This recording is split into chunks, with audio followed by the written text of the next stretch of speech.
এখানে দেখছি প্লাস্টিকের মধ্যে শালপাতা দিচ্ছ, তারপরে কচুরি দিচ্ছ, তারপরে আবার শালপাতা, এটা কিসের জন্য? দাদা দেখুন, আমার কচুরিটা গরম ছিল, এখনো ভেজে দিয়েছি আপনাকে। আর যদি কচুরিটা কি হলো কি, দেখুন আমাদের ভারতে হাওয়া যে দেখছে, হাওয়ায় এমনি পলিউশন অনেক আছে। এই কচুরিটা কি হয় জানো, কচুরি যদি গরম দিই না, এর মধ্যে একটা অ্যান্টি ব্যাকটেরিয়াল পাওয়া যায়। এটা কি করে, অ্যান্টি ব্যাকটেরিয়া যদি হাওয়ার মধ্যে থাকে, ওটা এই পাতাটা গরম জিনিসে মেরে ফেলে দেয়। আর যখন এই জায়গায় আমি আপনাকে নিউজ পেপারে একটা ঠোঙা আছে, ওটা দেবো, ওটা দিয়ে আপনার হারপুর। আর যে জিনিসটা আমি বলছি না, আপনার অনেক জায়গায় গুগল আছে, গুগলে সার্চ করে নিন, এআই অ্যাপস আছে, ওখানে সার্চ করে দিন। আমি মিথ্যা কথা যদি বলছি না, এটা বিজ্ঞান প্রমাণ করে দিয়েছে যে আমাদের শালপাতার জন্য কত আমাদের ভালো।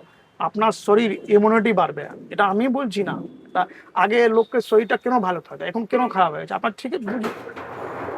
আর যদি যদি আপনার নিজে জানছেন কি আমি সব খেলে, প্লাস্টিক মধ্যে গরম জিনিস খেলে ইয়া ওটা আমাদের শরীর ক্ষতি হচ্ছে, ফির ভি আপনার খাচ্ছেন, তা এটা শরীরে বলছে কি, কি বলবো, শরীর যখন আপনার রোগ হবে তখন বলবে যে আমি তো ভালো ছিলাম, রোগটা কেন হয়ে গেছে। তাহলে আপনার নিশ্চয়ই ওটা মনে করবে যে আমি প্লাস্টিকে অনেকবার খেয়েছি।